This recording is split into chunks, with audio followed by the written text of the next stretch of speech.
Well, welcome, Jake Thomas, to the Hacienda podcast studio. What do you think? What do you think? The Hacienda is okay with me. Right on, right on. Nice place. Yeah, thank you. Yeah, I call it the poor man's paradise. It is. You're 71, and you're still rocking. Trying to, yeah. Yeah, right on. Yeah. North Bay's Mick Jagger. I don't wear a heart monitor. Find a gig and go. Yeah. That's it. This Saturday, you're in Mattawa at the Moon Cafe? Yes. Yeah. Who are you playing with there? With Danny B. We met about 12 years ago. Hunter George's had a House of Blues weekend, and we had everybody in the radio station and people from the office in the room sing along and clapping. It was great. That was my first introduction to the guy. Oh, no kid. And then from there, we just hit it off, and then we got a few gigs together, and he brought me down to Toronto a few times, and 2 or 3 times a year we play 2 or 3 nights, and it's great. And he's a fabulous harmonica player. Tell us about how you started out. I remember being 4, 5, 6 years old. My brother is 10 or 11 years old, older than I am, and he had a lot of the what they call hillbilly music, the Carter family and Leuven brothers and all this. And I used to listen to this stuff.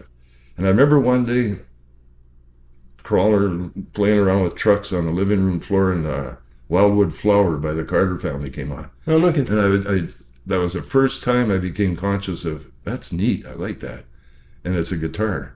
And my brother had guitars upstairs in our room. Right. So when he wasn't around, I'd go and wail away on it. Oh, cool. Yeah, and then when I was about 8 or 9, maybe 10 at the most, he gave me a guitar lesson. He said, okay, you need to learn something here. And so he showed me a few chords and how the scales work, and it was boom, away. That was it, Oh, cool. After that. So very young. You started very young.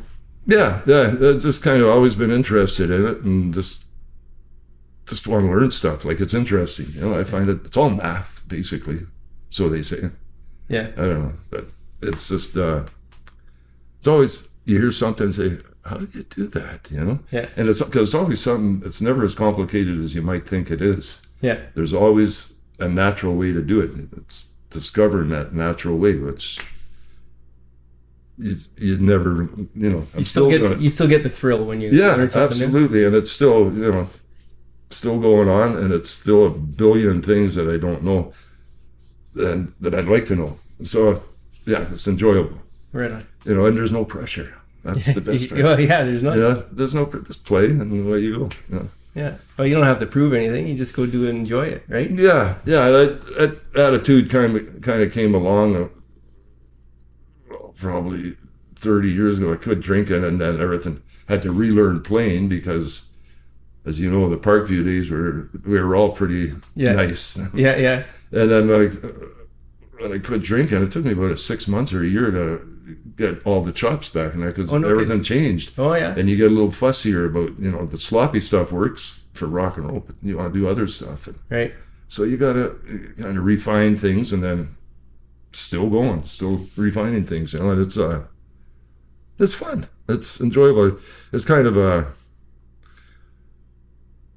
poor man's enjoyment. Oh yeah. Well, anybody can do it if they want to do it, right? Absolutely. And you can do it anywhere. You don't need thousands of dollars of equipment or anything like that. All you need is a guitar. Like Chet Atkins always said, he says the best feeling in the world is to pick up an acoustic guitar and play with bare fingers, no picks, just play. Yeah. Said, and it's true. It's true. Like you're one with the thing, and when it's ringing nice, some days it rings better than others. Yeah. And it's great. Yeah.